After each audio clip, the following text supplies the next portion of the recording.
Kenapa Hamas begitu berani melancarkan serangan mati dah? Dan yang luar biasanya, rakyat dia pun bersedia menerima kesan dan akibat daripada itu. Kerana projek menghapuskan Palestin daripada peta dunia dan juga daripada minda semua orang sebenarnya adalah merupakan projek yang sudah hampir menjadi kenyataan. Kita pernah dengar kan apa yang disebut sebagai two-state solution, penyelesaian dua negara. Dua negara maksud dia ada bahagian untuk orang Palestin, ada bahagian untuk orang Israel. Tapi sepadan tu sebenarnya agak mengelirukan sebab dia bagi kepada orang Palestin ni kecil saja Gaza. Besar mana Gaza? Besar Lembah Kelang lagi daripada Gaza. Kemudian penduduk dia pun berapa, dalam 1,8 2 juta. Gitu aja, dia tak boleh lebih daripada itu sebab dia kawasan kecil. Kemudian Tebing Barat pun kecil juga. Yang baki itu semua dapat pada Israel secara rasmi. Tetapi di masa yang sama, tuan-tuan pun mungkin pernah dengar apa yang disebut sebagai Deal of Century, Safaqatul Qurun, iaitu perjanjian abad ini. Apa itu perjanjian abad ini? Iaitu abad ini pula adalah merupakan satu projek baru pula yang Israel buat, di mana Israel dia mensasarkan semenanjung Gaza dikosongkan dan penduduk di Gaza kesemuanya dipindahkan ke Sinai. Dan bahkan sebenarnya Israel telah berbincang dengan Mesir dan Mesir bersetuju, dan Mesir sudah pun mendapatkan dana daripada Korea, China dan beberapa negara lain untuk membangunkan infrastruktur di Sinai. Jadi ini dah berlaku dah pun, tapi orang Gaza dia tak nak pindah dan projek itu dah berlaku. Dan dalam projek itu juga adalah 61% daripada Tebing Barat akan diambil oleh Israel. Jadi maknanya apa yang tinggal untuk orang Palestin? Lagi sikit.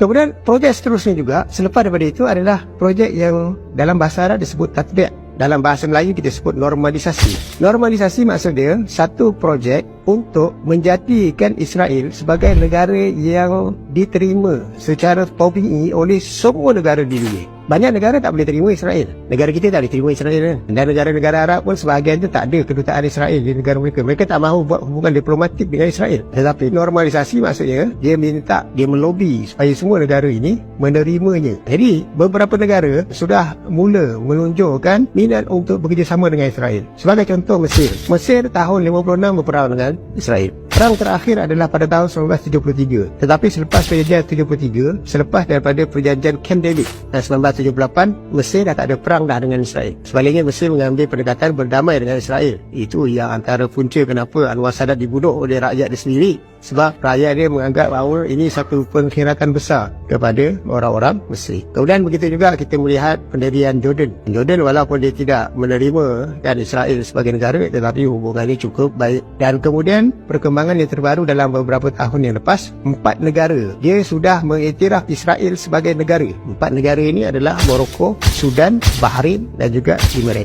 Dan kemudian disusuli pula oleh Saudi. Saudi belum iktiraf lagi, tapi Saudi sedang mengadakan rundingan untuk mengiktiraf Israel. Maknanya kalau sekiranya Saudi mengiktiraf Israel, Saudi akan ada kedutaan Israel di, tak tahulah kat Mekah ke, kat Madinah ke, kat Jeddah ke, Allah. Dan begitulah juga tekanan sedang diberikan dalam masa beberapa tahun lepas kepada beberapa negara-negara Islam yang lain. Di antaranya adalah Pakistan, Indonesia dan Malaysia. Juga dia akan menjurus ke arah itu. Jadi kalau sekiranya projek normalisasi ini berlaku, maknanya akan makin banyak negara-negara Islam yang menerima Israel secara rasmi dan ada hubungan diplomatik. Kita pun ada duta dekat Israel nanti. Tapi itu belum berlaku lagi. Tapi hampir. Sebab 4 negara besar ni sudah menerima Saudi dalam rundingan dan seterusnya lah. Kemudian satu juga perkembangan yang baru juga di sini adalah Israel dia cuba dan hampir-hampir menjadi kenyataan bahawa dia akan menjadi salah satu daripada negara dalam Liga Arab. Liga Arab ni adalah negara-negara Arab. Semua negara Arab masuk dalam Liga Arab. Israel tak boleh masuk sebab dia bangsa Yahudi. Sebenarnya kalau sekiranya kita melihat rantau Arab, dia adalah merupakan satu rantau yang pelik dengan kewujudan Israel. Sebab sekeliling tu semua Arab. Kalau kita ambil daripada Morocco, Mauritania, Algeria, Tunisia, Utara Afrika semua, termasuklah bahagian tengah tu sendiri, Sudan, itu Arab. Kemudian bila masuk dekat semenanjung tanah Arab, itu Arab. Bila masuk dekat Bahrain, Qatar, sampai ke Yaman, itu Arab. Iraq, apa semua dah jadi negara Arab. Syria, apa semua dah jadi negara Arab. Tiba-tiba ada satu negara kecil, Yahudi. Dan dia tak masuk dalam Liga Arab.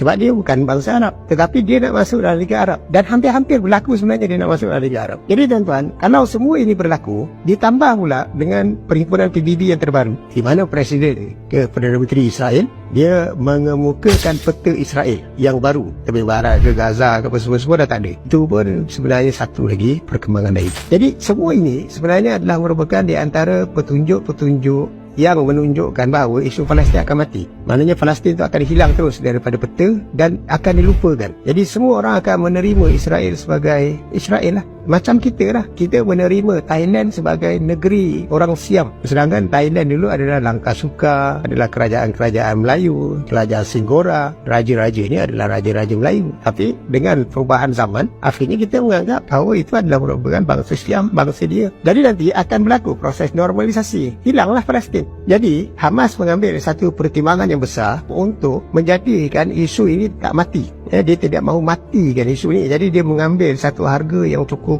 besar dan satu benda yang orang kata berani lah, cukup berani. Intervensi yang dilakukan adalah dengan cara melakukan serangan tersebut.